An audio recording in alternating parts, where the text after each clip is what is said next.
just to make you feel better.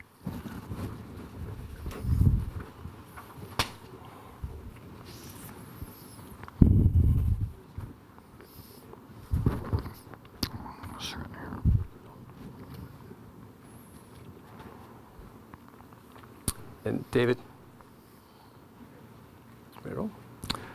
Well, good evening, everyone. I'm Jason Grumet. It is a pleasure to welcome you to the Bipartisan Policy Center for our virtual conversation about our nation's elections. Sitting exactly 6 feet away from me is Charlie Cook. I think Charlie is known to just about everyone as the editor and publisher of the Cook Political Report. He is understood by everyone I know to be really the most reliable predictor and analyst of our nation's political culture and our election outcomes. We often find that we have a society in which you have Democratic facts and Republican facts, and then there's Charlie facts. And so it is really a delight that you were willing to join us with everything going on right now in our society. And I want to just take a moment to acknowledge that we are in a national crisis, and it has created tremendous anxiety and uncertainty for all aspects of our lives. I think Charlie and I are fortunate enough not to be struggling with immediate health crises or economic crises, and we have the ability to step back and talk about the basic fabric of our democracy. We have realized that leadership matters a whole lot, and so I think we're going to try to spend the next 35 minutes or so talking about what we can imagine will be the leadership of our country at a moment when we expect that this crisis is going to still be very much upon us. So I should also just note that we are taking questions via Twitter, and hope that we'll have an opportunity to have a bit of audience interaction as we move forward. So, Charlie, let me just start off by reminding us both that when we asked you to join us a couple months ago, I think we created the title Careening towards Milwaukee. We were quite proud of that. And I'm not sure we're getting to Milwaukee. Well, I'm not sure there's going to be conventions as you and I know it. And we should talk about that, but to situate the discussion, we thought this was going to be about the horse race. It was going to be a contested convention. It looked like, Senator Sanders was going to have the plurality. Is there still a horse race? I mean, the track's muddy, the jockeys are 80 years old, but I mean, is there in fact still a contest for the Democratic nomination? I don't think so. I think when you watch Senator Sanders the other night, Sunday night in the debate, he seemed to signal a resignation. I mean, I think he knows that there is no longer a path to winning. He would need to be winning 60% of the vote in the remaining primaries whenever they're held. That's not going to happen. And he seemed to see that. And I think you saw his supporters, when you saw them taper off and turn out, Michigan, places like that, there's a sign that, okay, this probably isn't going to happen. And I would also say that I think Senator Sanders, his candidacy was always an aspirational one. It was, I'm not sure how many of his supporters expected to see him walking across the White House lawn getting on Marine One, or with a military officer with the football next to him, or sitting at a NATO summit or something. They were trying to signal what they wanted, what they were unhappy with, and I think they did a good job of communicating that. But no, I think the nomination is effectively over. So it's fair to acknowledge that Senator Sanders has dramatically changed kind of the arc of the Democratic Party policy debate. But I mean, how did this happen so quickly? Again, a few weeks ago, it was the Sanders revolution. Did his revolution not turn out when the vice president says, no, there was a revolution, but it was for me? I mean, is that a accurate reflection? No, the thing is, this is ending up the way I thought, but not when or how. If we were talking, Senator Sanders got in the race in late February of last year, or in February of last year, Biden got in late April. If someone on May 1st of last year said it's going to come down to Biden and Sanders, and the end of the day, Biden will come out on top, you'll yawn and you'd say, well, yeah, okay, that's pretty much what we expected. What was unusual was first having 28 candidates. We thought 17 was a lot with Republicans in 2016. And what normally happens is that Iowa narrows it down to 3 people. Every Democratic nominee from Jimmy Carter in '76 forward came in first, second, or third in Iowa. Then they came in either first or second in New Hampshire. So 3 coming out of Iowa, 2 coming out, and the rest of the 48 states get to pick between the final 2. That's the way it's always worked. With 28 candidates, it didn't narrow down, and with the chaos in Iowa, I think the confusion of the count or the non-count got all the attention rather than who came in 4th, 5th, 6th, 7th. And as a result, it didn't cull the herd. And at the same time, Sanders was eclipsing Warren, who, last fall looked like she had a great chance of winning the nomination. So that he was consolidating the left lane. And the right lane, the center-left lane, was split 4 ways between Biden, Bloomberg, Buttigieg, and Amy Klobuchar. And, nobody was getting a critical mass. And it wasn't until it looked like Sanders was on the verge of, could really nail it down, that the pressure was on these other people to get out, and it coalesced behind Biden. So and it was a coalescence unlike anything I've ever seen before. I mean, I think interested in your thoughts on 2 things. First of all, endorsements. They were generally thought to just not really make a difference, but Congressman Clyburn seems to have a different kind of superpower than most endorsers. I think that.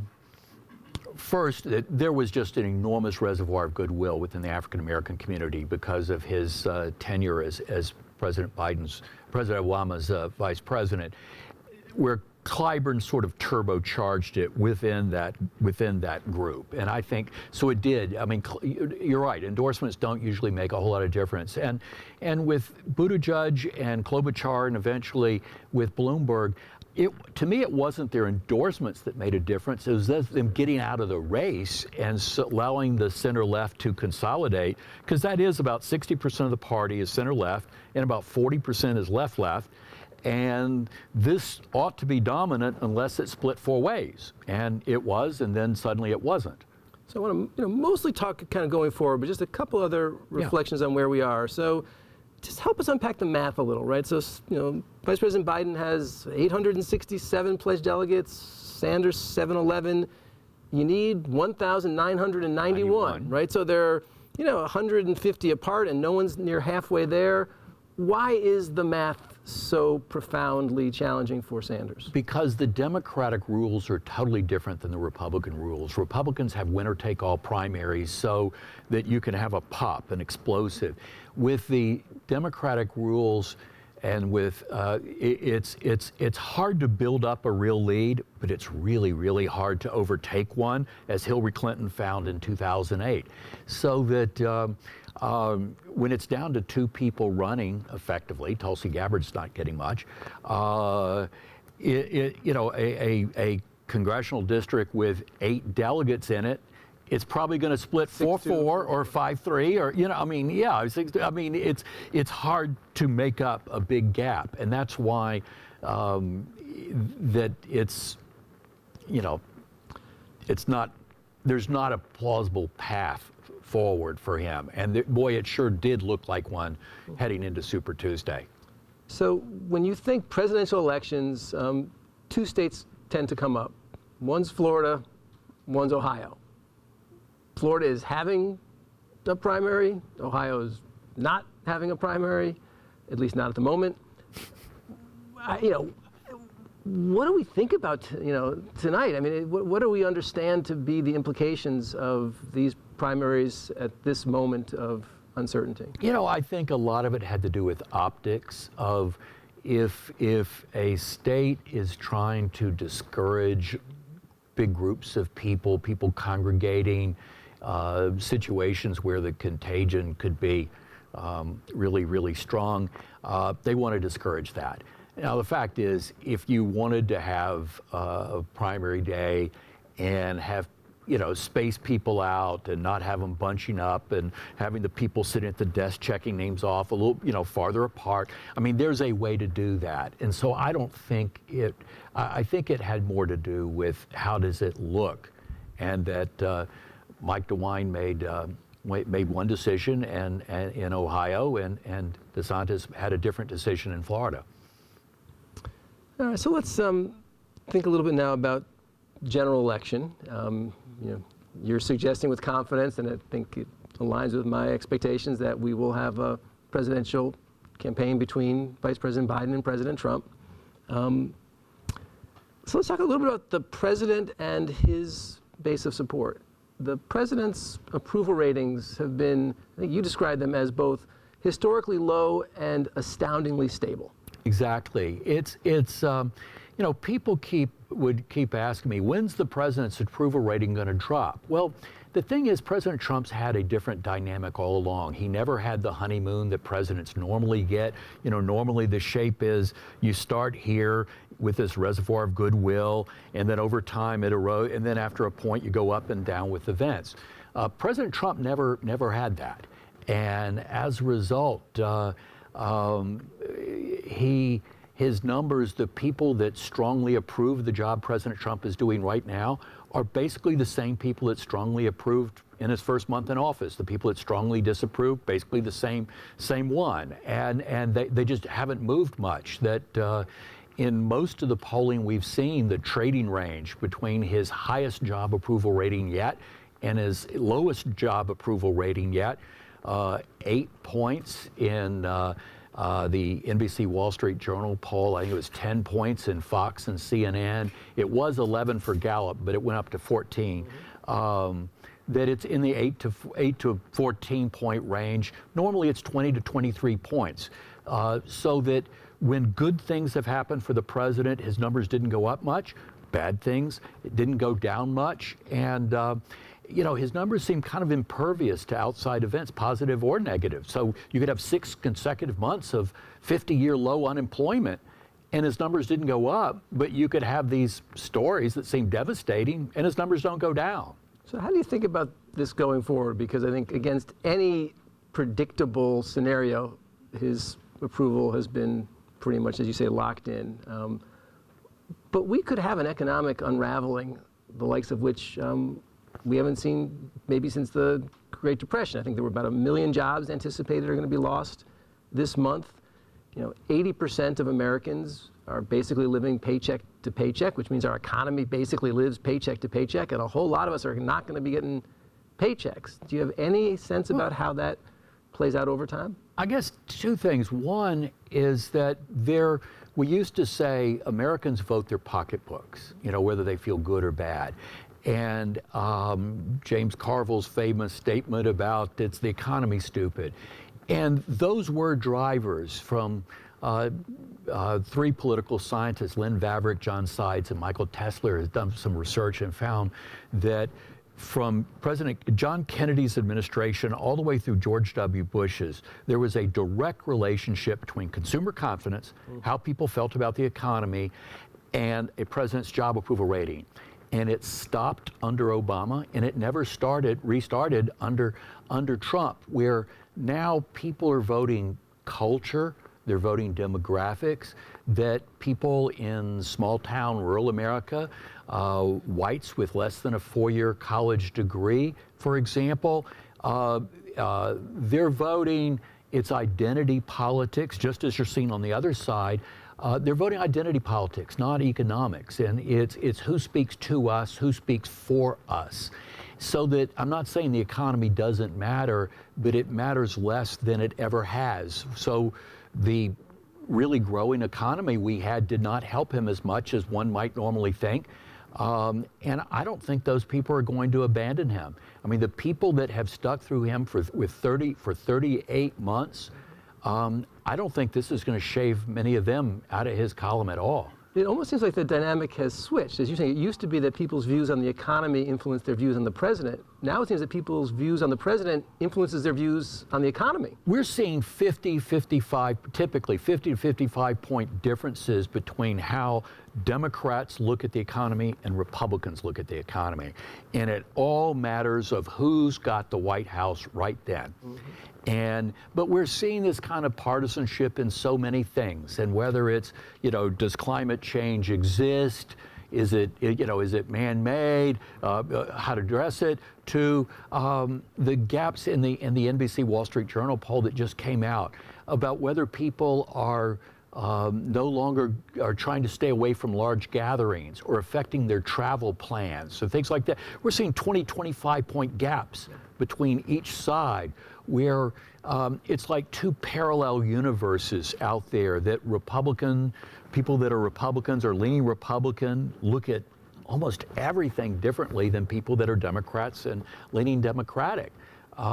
It's astonishing. So that's why it wasn't as nutty when we've seen the last couple of polls come out in the last 72 hours that showed the president's job approval rating basically the Changed same. by a point, basically. Yeah. The trial heats between between President Trump and Joe Biden affect basically the same within a point. Yeah. So say more about the Trump-Biden matchup, right? We're starting to now focus on this, presumed 2020 race, and it's been 7 points, 9 points, 11 points. I mean, that's kind of been the range with Vice President Biden having a electoral advantage, though these are mostly national popular votes, and I think we want to talk a little bit about the fact that we don't actually have a popularly elected president. But how do you understand that range? Is that a serious delta that people should really be paying attention to? Well, I think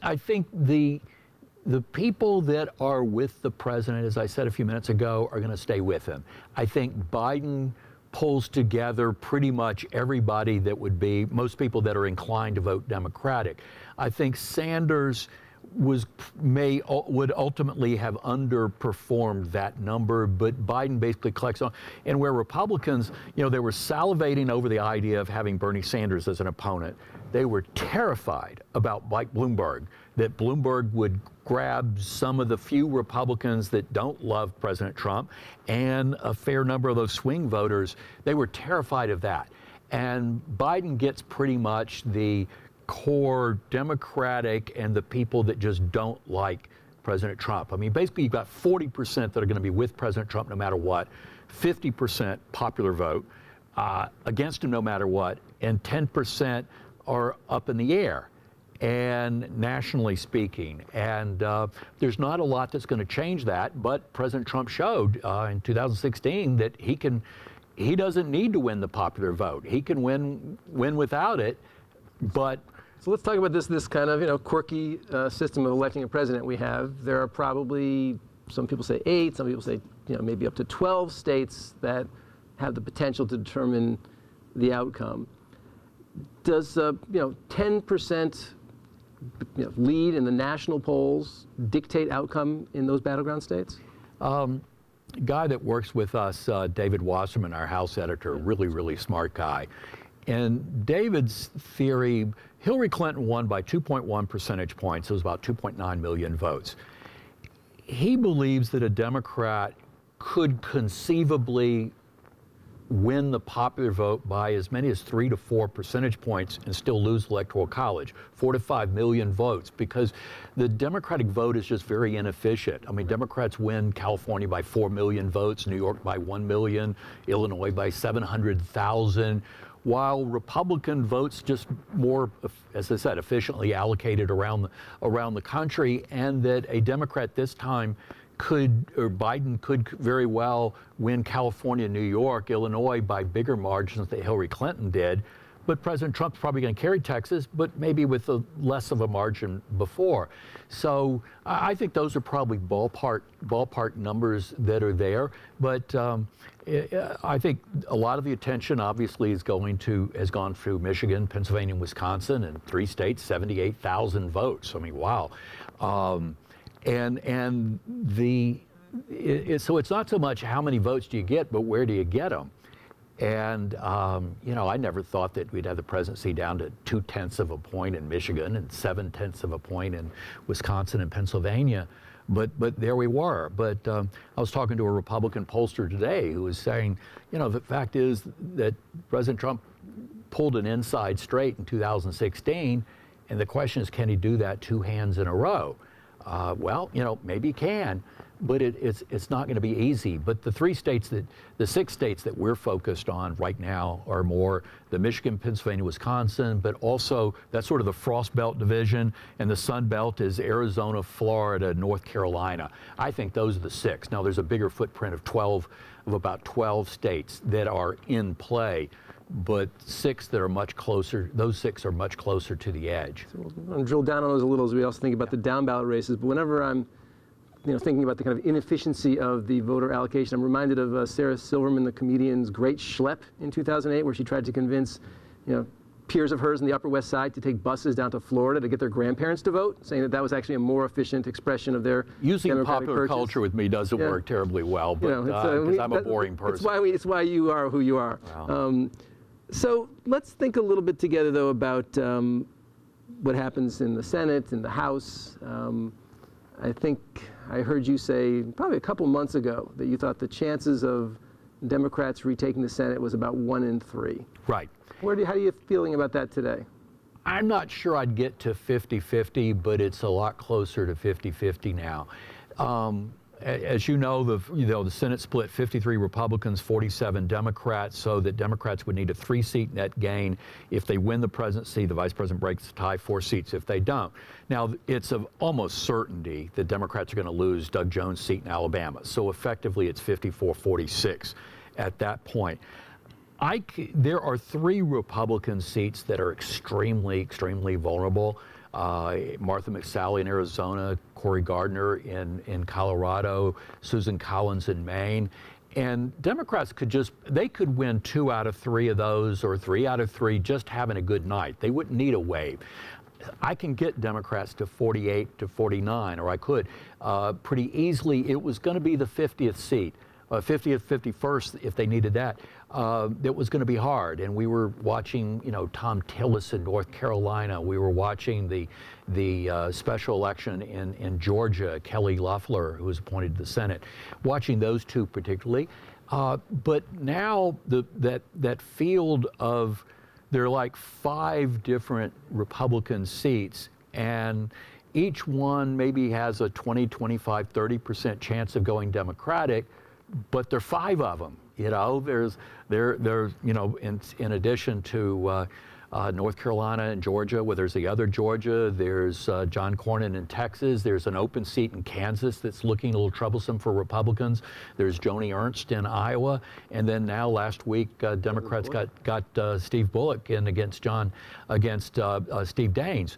That you can see there are multiple paths to 50 or 51 for Democrats that didn't seem terribly obvious before.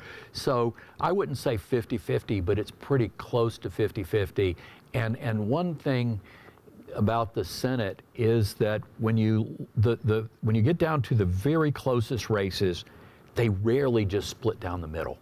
Yeah. They tend to break one way or the other overwhelmingly. It's where did that last... campaigns and candidates actually do matter a little bit. And the environment of where did that last whiff of wind tilt the ones that are just teetering right on the edge. And but it almost never goes, splits down the middle. So that means that this could be more explosive one way or the other than you might expect. And I think your colleague, Mr. Wasserman, thinks likelihood 70-80% that the Democrats maintain the House? Yeah, we sort of look at it 44 and 35 races, individually, and sort of a micro political approach, and then a macro top down. When you do the micro, you can get Democrats to losing about 6 seats. Republicans need 18. So call that anywhere from no net change to Republicans pick up 10 or 12. Now to get to 18, that's not out of question, but it's fairly unlikely. I think when Republicans had their hopes soared up when it looked like Bernie Sanders had a really good chance of the nomination, and now sort of down some, but I think it's 75%, something like that, and that's what David's saying. But it's who turns out. I think we're going to see. It either will be the highest voter turnout in history, presidential, or it's going to be pretty close. It's got to top 1940 and 1960. But I think it's going to be a massive turnout. And with a massive turnout, it means that the differences between different groups is less. Right. So, denominator bigger. Yes. So let's circle back a little bit now to just this remarkable crisis the country is dealing with. I think that none of us have a real sense of how this plays out, but there's a very real possibility that we will still be in the throes of social distancing in November. It is both possible that this pathogen just keeps rolling along. It's also possible we have a break in the summer and then it comes back potentially with vengeance in the fall. Impossible, of course, to predict, but that is your job. If we wind up having more absentee ballots, more people voting by mail, there's legislative proposals to try to switch the national election to a mail-based election, which I think our election experts think is probably not plausible. But nevertheless, if there's a movement away from waiting in line and voting, do you have any imagination of how that affects the politics, the support? I think we are ultimately headed that way. But given when legislatures meet and how state governments work, the odds of this happening on a widespread basis, as your pros suggest, it's pretty unlikely. And we don't know how that affect things. I mean, what we found from early voting, just traditional early voting, is that it doesn't seem to have naturally advantaged either party. And more typically, the people that early vote are the people that are so into this they can't wait to vote. I mean, waiting till election day, they can't stand themselves to do that. So it's a matter of getting in, voting early. Now, we also see though that some parties, that in some races, one party simply does a better job of using the system that's there, the apparatus. So one side can take advantage of it more than the other, but that just depends more on the organizational abilities of the two sides and the creativity and how many their resources. It does change the rhythm of campaigning, though, Yep. right? You're not just pushing hard the 72 hours before the polls open. So I think it was fascinating to see how much voting had actually happened before primary days in a number of these states. And what that does is it reduces the volatility, that once you voted, so that Sanders actually probably benefited because there were a lot of Sanders votes that were cast before Super Tuesday. And I mean, California, people started voting on Iowa Caucus Day. On February 3rd. There's this no backsies rule. Right, exactly. And so, but the dynamic, normally historically you would try to peak on election day or the weekend before the election. Today, with people voting over the course of a month, it's almost like you have to ramp up earlier and then like an opera singer hold that high note for 3 or 4 weeks, which creates just a different dynamic. And again, it means that anything that happens late in the race doesn't mean as much because a bunch of votes are already in the bank. So I got a couple of questions coming in from the Twitter on some of these same questions. I think basically the assumption that the virus is going to have significant economic impacts changes the way the economy is responding, changes certain regions of the nation who are more dependent upon certain aspects of tourism. Any sense of how a general economic slowdown could affect kind of the regional outlook where there's going to be competition? The region, no, but a lot of people are searching for what's the historic precedent for this? And a lot of people will say, well, 9/11. Well, yeah, but 9/11. It just happened. I mean, right. In my generation, where you were on November 22nd, 1963, when President Kennedy was assassinated. Where you were when Neil Armstrong walked on the moon. This was something that sort of was gradual, and where a lot of people still don't see this as affecting their lives. But in 9/11, 3,000 people tragically lost their lives. I don't know of any experts that think it's going to be that low. I've heard some people suggest that maybe it's more like Vietnam War that changed, that 58,000 lost, and where every state, almost every community had people that lost lives, and that could be where we are, and how that we have no idea how that's going to change sort of how people are seeing things, and this thing could we saw the flattening the curves and all this. We don't know the shape of it, and we've never had a situation where as many people as have just staying home. That I gotta say, it's exhilarating to get out of the house, even to be 6 feet away from another human being. Yeah, I mean, I've left our house twice in the last 5 days, 3 times, and it just. But to the extent that a lot of people are doing that, it theoretically should flatten those curves. So maybe. You could have the stock market bouncing, if it is shallower, if it is over sooner, you could have the stock market bouncing back, and you could see, the president in one position versus, if it's horrific, he may not, he didn't create it. He may not be able to be blamed for it, but if you have a choice between being a president running for re-election with a strong economy and one that's in a recession or almost in a recession, I don't know any experts that would rather be the latter. Well, so, I think the general sense right now is that this crisis is likely undermining the president and Republicans. But that could also change. I think the president and Congress are considering basically writing $1,000 checks to 100 million Americans.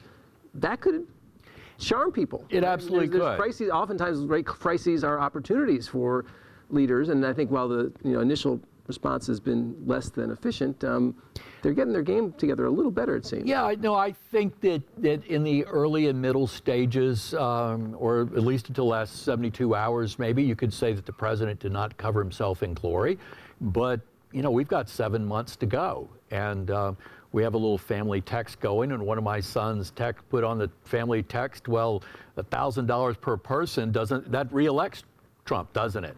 Well, maybe. I mean, first I heard was Romney, although actually the idea actually goes back, at least in my memory, back to President Nixon. I mean, when you have Richard Nixon, Andrew Yang, Tom Cotton, Donald Trump, and Mitt Romney, that's a yeah. coalition. So who gets credit? But if people are hurting and scared, that's one thing. To me, one thing about where this as I said a little while ago, the Trump base is going to be there, the Democratic base is going to be there. There are not many people in the middle. There really aren't. But this group in the middle, they're conflicted. They don't love President Trump. They don't loathe him. But there's been some research that shows that while they've appreciated, they've recognized and appreciated a strong economy for the last 3 years, and they have been giving him credit. But on the other hand, this same little narrow 5, 6, 7% slice, they do have questions about his character, about whether he is about him as a person. And so far, there's been an equilibrium there. But if the credit for 3 strong years, forget a headwind, if that's just removed, does that enable questions about him as a person? Does that rise up? Maybe. I mean, it's just, that's all we could do is speculate. I've talked or emailed with 5 different pollsters in the last 36 hours, 3 from one party, 2 from the other. And, nobody knows what's going to happen. Everybody's got theories, but there's no precedent for this. So following on that, prognostication is a humbling art. I think that never more than 2016. Never more than 2016. And so one of the questions here is kind of asking that question just about the craft. It said, why should we believe Charlie, basically, right? Why, based on what happened in 2016, does anybody actually have the capacity to make a meaningful prediction going forward? So can you talk a little bit what's changed?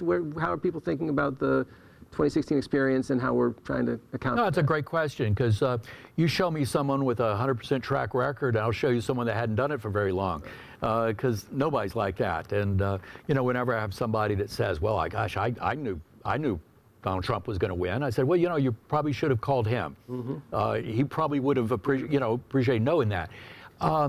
But you know, it was such an odd election. I mean, first of all, we had gone from, prior to 2000, 1888 was the last time that we had an inversion of the popular vote going one way and the Electoral College going the other. So we went from 1892 all the way through 1996 with none. We had close races.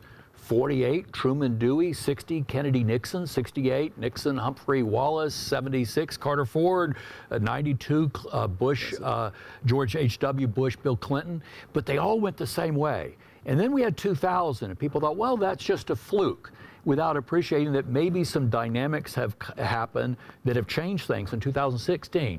So people do remember when you were wrong, and we tend to look more at the national polls. Well, this time that's not going to happen. We're going to be looking. There's going to be a heck of a lot more polling in individual states, and more polling from national organizations in individual states, and they're going to poll all the way up to the Sunday, Monday before the election, and not cut off a week or so later. And they're going to be looking at various scenarios of, in the case of 2016, it was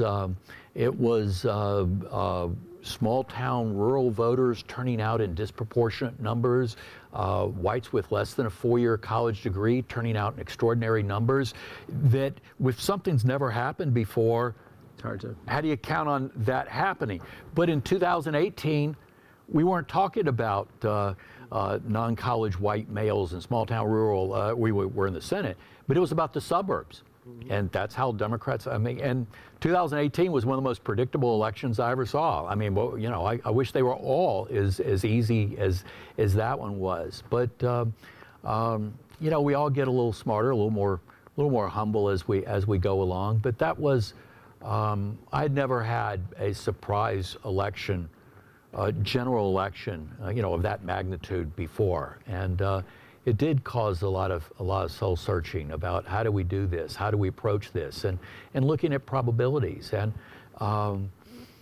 you know, there are two ways of looking at it. There's the money ball, the quantitative side that Nate Silver at 538, Nate Cohen at the New York Times Upshot, they're very, very good at that. And then there's more, you know, it's like in baseball, there's not a team in Major League Baseball that doesn't have statisticians doing sabermetrics.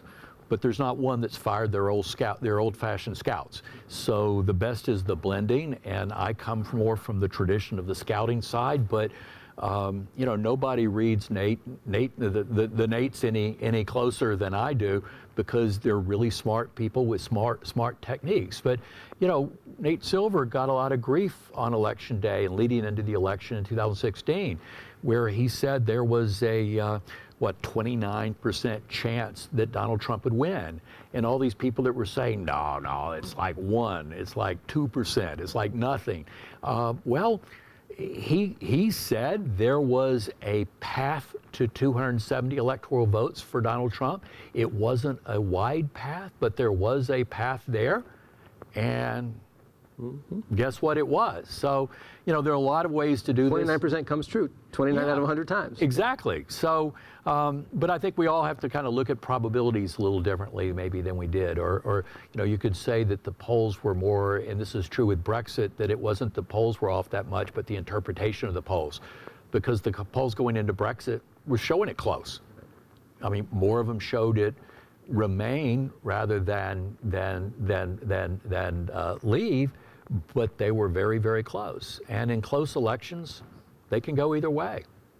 I just want to come back to some of the challenges that Vice President Biden is grappling with. So I think, you know, in order to become president, he's going to have to unite that Democratic base that he certainly has some broad appeal to. The Sanders voters, as you said, it was aspirational. I won't past tense them yet. Are an aspirational crowd. They were quite disappointed in 2016. I think the sense that they had been wronged by the machine and having this amazing coalescing of the establishment, right? It was the Empire Strikes Back has certainly put that mythology back into kind of the fore. You look on the, that crazy internet, and they're not jumping behind Joe Biden. There's a lot of anger out there. Well, and the CCES, the big academic study after 2016 election, showed that 12% of the people that voted for Bernie Sanders in the primaries voted for Donald Trump. And, we don't know how many just didn't vote at all or wrote in, or voted for Jill Stein or whatever. So that's very real. And how long this goes, how Senator Sanders handles it, if he does come up short, that will make a big difference. But I wouldn't underestimate the power of who loves and who really doesn't like President Trump. And that I'm not sure that President Trump will get 12% of the people that voted for Bernie Sanders, Senator Sanders, this time. I'm not sure that's going to happen. And you do have a slice of Republicans who they like where the economy's been. They like their tax cuts. They like their less regulation. They really like their conservative judges, but they don't like his style. But they're kind of bought in. I mean, they've decided to stick with it.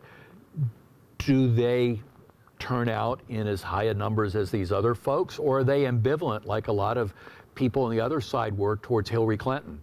I mean, I'm convinced that election was as much about people that were never, ever going to vote for Donald Trump, but boy, they really didn't want to vote for Hillary Clinton, and they were going to hold their noses and do it. And the last month, it seemed like there was no way she could lose. There was no way Donald Trump could win, and particularly after Billy Bush, and there we are. They didn't vote. So, but there are lots of theories, and the thing is, there's generally never one explanation. There's usually a bunch.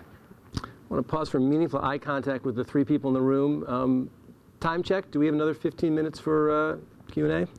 Because your clock got me to 0, and I just wanted to make sure we were interacting. I'm having a good time. So. Yeah, I'm entirely engrossed. So let me follow that line of questioning a little more. The last debate between Vice President Biden and Senator Sanders was kind of a remarkable instance where you described how Senator Sanders was essentially laying out his policy ambitions.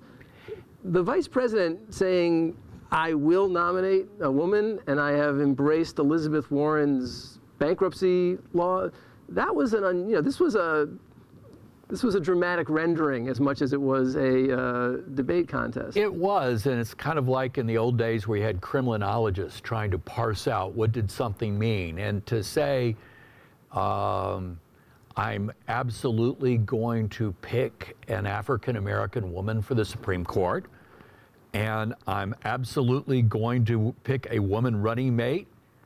Does that mean anything? Like it's more likely to be a non-African-American woman that get, all parts of this. But the thing that hit me in that debate, aside from the fact that Sanders looked to be somewhat resigned to where things were, was at one point, Senator Biden kind of went after Sanders a bit, and a bit more than I would have. And it seemed to bait Sanders to be more aggressive from that point on. And now, look, it's always easy to be in the cheap seats and to second guess the people that are, in the arena and on the stage. But I was watching that and thinking, wow, Joe, I'm not sure I would have done that. There is a heart-brain distinction when you are in that kind of setting. Exactly. And that's why we all have to be careful about Monday morning quarterbacking, because it's different when you're there. Thank you. When you think about the primary states ahead, I think some people imagined that Senator Sanders was going to announce that he was suspending his campaign at the debate. There are some people who assume it was going to happen tomorrow. I mean, as you look at the inevitability of the math, when do you think it becomes so compelling that it's just an obvious outcome, or do you think we're already there? The thing is, when you commit the better part of 4 years of your life to doing something and you are absolutely all in, to expect someone to just drop out at the turn of it. I mean, that was what was so remarkable about Klobuchar and Buttigieg, for example, where, I mean, heck, nobody expected them to do anything in South Carolina to speak of, but it's unrealistic to expect somebody to drop out until they're ready to do it. And I think you give him, you know, if I were Joe Biden, I'd give him some space, and I would be very, you know, it's a lot easier to be magnanimous in victory. And if I were the Biden folks, I would be exceedingly generous and complimentary of him and his supporters. And I think that's probably sound advice, and I'm sure that the Vice President's getting it every morning. We joked a little bit that we were thinking about this as a kind of, you know, premise leading towards the conventions, and you said offhandedly there might not be a convention. Do you think do you think we may see a different approach to nominating candidates? Yes, and I think right now the people at the Democratic National Committee and the Republican National Committee are going through the rule books and trying to figure out, okay, what do we have to do and how can we modify it? And clearly things happen. I mean, when Senator Eagleton stepped off of the Democratic ticket shortly after the 1972 Democratic Convention, and you know, the Democrats had to pull it back together and come up with a replacement. Ended up being Sergeant Shriver. So that there are ways to do it, but you know, we don't know what. But I imagine they're scrambling right now. But the idea of having, you know, 10,000, not counting the media, people cheek to jowl on the floor of a convention hall, that's not gonna happen. And I feel badly for the people in the host cities like Milwaukee and Charlotte, where they're not going to get the boom that they thought they were going to get. And it is, but you know, same thing with was it Atlanta that was going to get the Final Four, and you know. There are a lot of cruise ships not parking in the Bahamas at the moment. Yeah, no, this is going to be across the entire economy. You know, the thing you didn't ask that I find really interesting is that, you know, in the Democratic Party, from the time he was elected in 1972, all the way through, you know, 36 years in the Senate and 8 years as Obama's vice president, that Joe Biden had an enormous reservoir of goodwill. And genial guy, well-liked, all of that, had very, very few enemies in the Democratic Party. But the thing is, and they knew him and they liked him, you know, sort of the 60% conventional establishment wing of the party. And yet there was a resistance that was there, and a resistance that was pretty strong, and for someone that they genuinely, most of them really liked. And then at the end, it kind of came back together. But, you know, I think you had a lot of people that thought the world of him, but they had doubts about whether he could get it done, and those doubts kept them on the sidelines until they thought that, well, it's going so, and then suddenly, you know, in his campaign, Anita Dunn, who was helping to run his campaign, I heard her on a podcast talking about, you know, what they spent on advertising on Super Tuesday was about like a competitive congressional race. This has blown up, this idea of money in politics, right? So, you know, Biden spends $200,000, Bloomberg spends $500 million. Discuss. Yeah, well, it's first of all, higher up the ladder you go, the more important free media is. That's absolutely true. And the ironic thing is Bloomberg's campaign, I don't know anybody that knows anything about campaigns that doesn't think they did an amazing job. And that, you know, had he not really messed up in that first debate, you kind of wonder what might have happened. But, you know, we forget that there were 6 people on that stage, and 5 of them had been, this was their 9th debate of the last year. And he hadn't been in one in 11 years. And 3 of the last 4 incumbent presidents running for re-election lost their first debates, where there's overconfidence and maybe, there's a little bubble. People generally right. Nobody's been throwing them high and fast at your head, and I can see where a 3-term mayor of New York billionaire may not have accepted that maybe he needed to do more, and that rehearsals, that's not the same as being on it. And Amy Klobuchar, Buttigieg. Whoever was playing Elizabeth Warren in that rehearsal was not playing Elizabeth Warren, right? Yeah. So it's a funny business we're in, but I don't think any of us will have ever seen anything like the collapsing of that 4-to-1 as immediate as that was. I mean, that was, I wouldn't say an immaculate conception, but it was. But you were saying earlier you thought that had as much to do, frankly, of fear of Sanders and how he was matching up with Trump as it was delight in Biden. And so I think there is that question of, does that momentum now carry forward? Does it become the kind of enthusiasm that?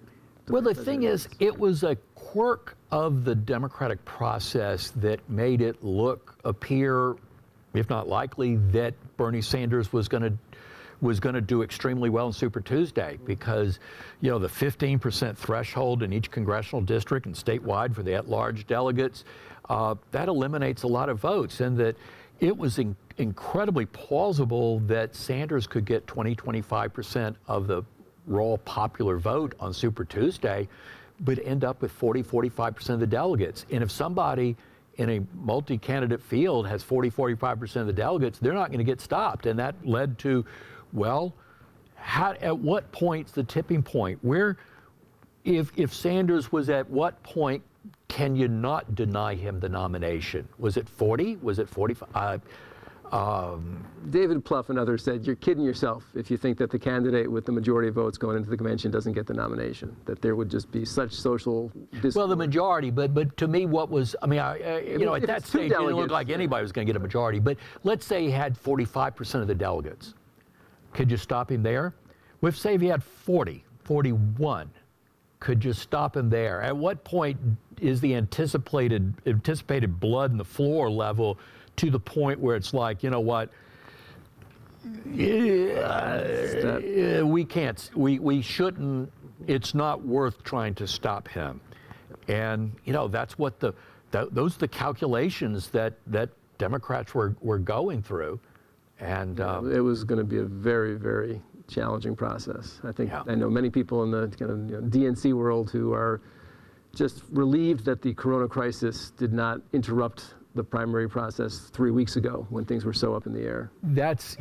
And there's some political scientists that very well, Norm Ornstein and Tom Mann, who have done a lot of work on continuity of government and what happens if there are tragic things that happen. And I never really quite thought of that applied to the presidential nomination side. I mean, the first Senate race I ever worked in, though, we had there were 2 major candidates, 1 minor candidate, and one of the 2 major candidates, an incumbent, passed away 3 weeks before the primary. But it was too late. The names were going to be on the ballot. And what do you do? I mean, in politics, you can get some very, very strange things happen. And that was 48 years ago, but man, I still remember it well. Well, I think that if you look at the average age of Congress, it's around 65. And I think, if they're listening to the CDC, they're being told to go home and stop talking to each other. And so I think as we try to figure out this next... And when do you come back, and the House coming back for votes, and how do you get back? And no, there's all kinds of things. And will the Air Force be running shuttles and things? You remember after 9/11, the Australian Prime Minister was here in Washington. And Australia doesn't have an Air Force One. They fly commercially. And there were no planes flying. And the Prime Minister of Australia went back to Australia in a U.S. Air Force jet. I mean, it was... We're going to see some really, so my father's now in an assisted living community, and I think last, 2018, they brought the ballots right to the residents. And that's not going to happen. I think people are really thinking hard about how do you make sure that the franchise is in fact accessible in a way that doesn't undermine community health. And nobody knows how bad this is going to be, but it is going to really penetrate every county, every community in this country. And how, the American people, we've tend to rise to the occasion, that we've been through so much, and we're going to persevere and get through this. But when you think of revolution and slavery and the Civil War and the Great Depression and 2 world wars and Vietnam and Watergate and all these things, the American people have a way of coming back together. And to me, 9/11 should have been that event and when you had the members of Congress, both sides, the House and Senate, singing God Bless America on the steps of the Capitol building, I was driving back from Michigan because there were no planes flying, and listening to it and thinking, well, maybe something good can come out of this horrible tragedy. But then the fight breaks out, the war in Iraq. Should we invade? Should we invade Iraq? Yes or no? And not blaming either side, but that just pulled the partisan wounds apart. And that's why the, Bipartisan Policy Center is so many people are in these ideological and partisan silos, and finding people with thoughtful, serious policy proposals that are not anathema to either side.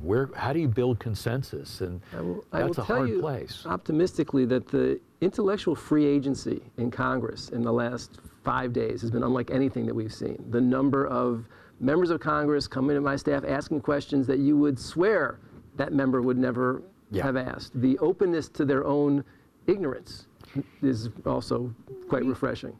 We have a way of rising to the occasion, and this is boys and girls, this is a really good time to rise. Well, I think what we're seeing as we kind of, pull this all together is that we are understanding community in a different way for good and bad than we ever have before. And I think the biggest challenge we're grappling with, which is why I so appreciate you spending some time with it, is how do we enable the most fundamental aspect of our democracy, the ability of people to elect their democratic leader in a way that is accessible, easy, secure, confront our fundamental obligation to keep ourselves and each other healthy.